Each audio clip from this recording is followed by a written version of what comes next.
often when I catch up with especially young couples, and we're talking about how they can get ahead. And one of the pieces that I like to challenge and talk about is the ability to improve your employability. What are you doing in the first place to educate yourself, or to just get yourself to that next stage with your employer, so you can go up the pay scale and such. And I think it's really worth considering. The other piece I like to think about is if you're in a role that you're limited on your income potential. And a lot of people that I see do a role, have a family, and they're generating an income, but there's probably a time frame when they can last in that role. You might be in a labour intensive role, and at the end of the day, that's great while you're young and healthy, but when you get older, it gets to a point where it's difficult to go to work and do that type of work.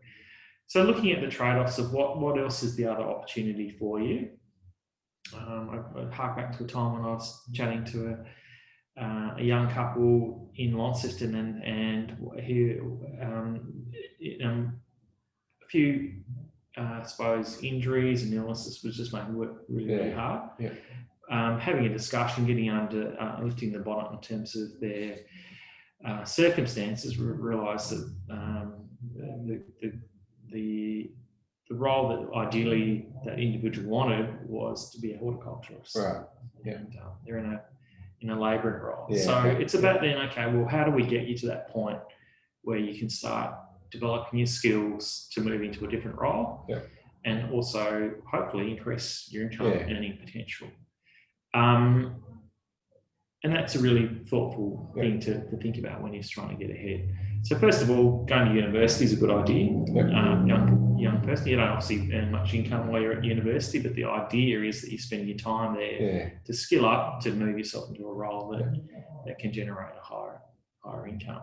So really upskilling yourself. So example I was thinking of when you were talking about physical exertion. So a couple of clients of mine, landscape gardeners, the discussion centres around, they realise that they can't keep doing this physically forever. There is a time limit to how much they can physically do on their body. So the discussion becomes a slightly different investment discussion, but not necessarily universities talking about machinery for, am I ready to buy a mini excavator? Am I ready to buy some other pieces of equipment for the business, knowing that may facilitate a longer term involvement in that industry without relying on them physically lifting everything and doing all the digging. So it's an interesting discussion because on the one hand, I do see a lot of people say waste money on the toys for business, and like to have the latest and greatest. But then a challenge on the other side of the challenge is to say, well, if we're playing a long-term game, then it might be an investment for their future. And then they might be able to supplement that with other labour that they bring in for short-term projects as well. It's a good discussion.